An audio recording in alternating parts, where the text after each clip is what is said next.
Good day everyone and welcome sa atong nga programa ang Buhing Awit sa Kamatuoran 101. And today, atong paghahisgutan no mahitungod kining term nga gospel. The word gospel is derived from the Anglo-Saxon term God spell, meaning good story. It is a rendering of the Latin Evangelium. Sa Latin ni siya, Evangelium, and the Greek meaning Greek terminology ni is Euangelion, meaning good news or good telling. So, mauni siya ang iyahang pasabot, good news, kining gospel. Sama sa usa ka sundao nga miadto og gubat, and tungod kay nakadaog sa mao nga gubat, mao nga away, pag uli niya nisulti siya og good news, good story. And that's the gospel. We have our spiritual battle. Doon na kita'y gitawag nga spirituhalon nga pakigbugno. And Jesus did that on the cross. Naghimo siya sa mao nga parte na supposed to be kita, pero nidaog na. Ug mao na nga giingon din sa pulong sa Ginoong Dios in 1 Corinthians chapter 15 verse 55. O death, where is thy sting? O grave, where is thy victory? The sting of death is sin, and the strength of sin is the law. But thanks be to God, which giveth us the victory through our Lord Jesus Christ. So, si Jesus Christ, mo'y nahimo, naghatag ka na tog, tindot na nga kadaugan dito sa cross. Kaya kung wala Jesus Christ nagpakamatay para ka na to, we have no victory. So, that's the gospel. So, kung yung gospel di ay, for short, it is a good story of what Jesus Christ did on the cross. Sa Bisaya pa, maayong balita. Maayong balita sa unsa man. Mahitungod ba sa kalibutan? Dili ta makadungog og maayong balita sa kalibutan. Sildam na lang kakarong panahon na mutanaw kag mga videos, maglantaw ka, puro na lang dili maayong mga balita.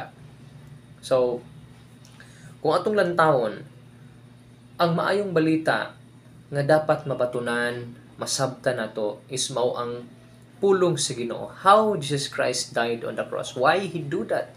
Nganong gihimo na niya? Og tawag ni ana mo na gihimo gitawag og maayong balita. So sa iyang pagpakamatay di ay unsa man ang maayong balita? Ang maayong balita di ay that Jesus Christ giveth us the victory.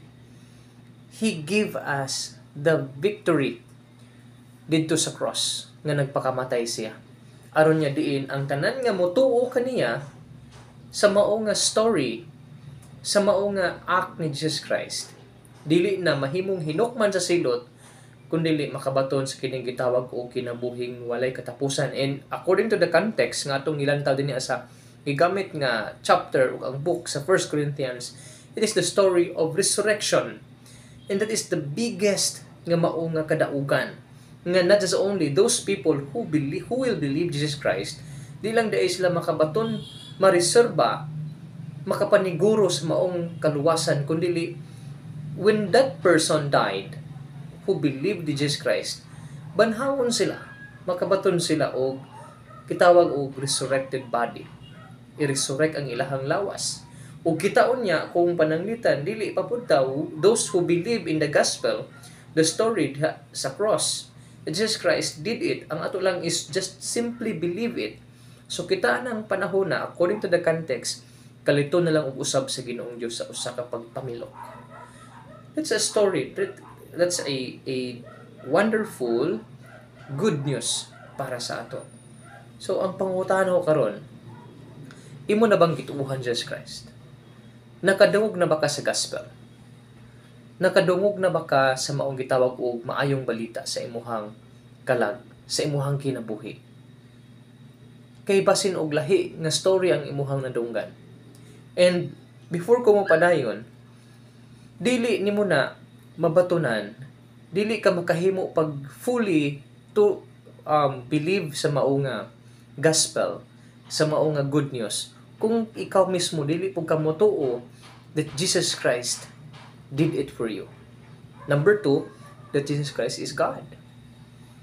Tungod kay Jesus Christ mo nahimo, gibiyaan niya iyang trono, ingon niya Ginoo, gibiyaan niya iyang trono, aron niya diin mukanaog og magpakamatay para kanato. Mahimo siyang halad, the best sacrifice nga ang kapungot sa Ginoong Dios didto gihamak sa iyang anak. Munang tinunglo ang tao nga gilansang sa cross. Ug Jesus Christ mo nahimo ni ana para sa atong nga bahin. Tungod kay kita ang tinunglo. So, na-impute ang sala didto kay Jesus Christ. O kita, righteousness ang naa sa ato. Muna ay gitawag og gospel. That Jesus Christ died and then He rose. He was buried and rose from the grave.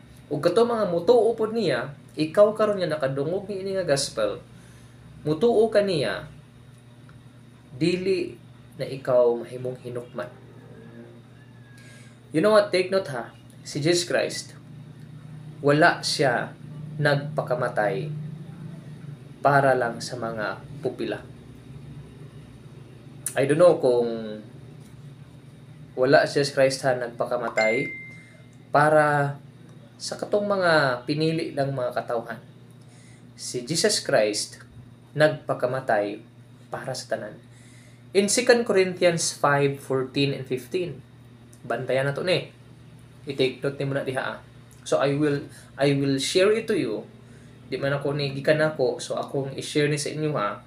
In 2 Corinthians 5:14, the love of the Messiah controls us, for we are convinced of this, that one person died for all people. O kini nga gospel di ay, dili ni siya mataw og gospel kung para lang sa mga pupila. Kay pwede rin siya i-announce ra. Gitawag ni siya gospel, good news, kay para sa tanan. Muna ingon that one person died for all, therefore, all people have died. Verse 15, He died for all people, so that those who live should no longer live for themselves, but for the one who died and rose for them. So He died for everyone, every people. So, akong pangutan na karon. Imo ba karong tuuhan ang kini nga gospel? Nga si Jesus Christ nagpakamatay, nga dunay kasiguruhan, dunay nahuman na ang pagbayad sa sala, nga di nakakinahanglan nga magbayad pa niini, di nakakinahanglan nga maghago pa niini, tungod kay gihaguan na. There is victory na. Euangelion, una siya ang Greek word, og nahimong good news sa ato. Karon, imo ba karong tuuhan si Jesus Christ? Ingon nga Ginoo sa imong kinabuhi. Ginoo og manluluwas. Kung imo siyang tuuhan, dawata siya. Tuuhi ug dawata. Sundan ni nga pag-ampo. Isipan ni nga imo, Ginoo, nagapasalamat ako nga ikaw nagpakamatay para kanako. Pasaylo ako, Ginoo, sa ako mga kalapasan. Ug karon, Ginoo, akong tuuhan si Hesukristo, ingon nga manluluwas sa akong kalag.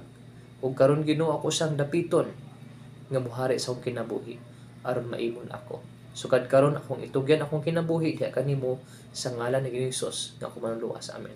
Kung imo ka nang gihimo nga pag-ampo igsoon, and then you na just only wala lang nimo na dungog ang mao nga gospel, kundi nadawat pagyud nimo ang mao nga kaluwasan nga mo'y unod diha sa gospel. Daghang salamat. Ginoong Diyos magapanalangin kani.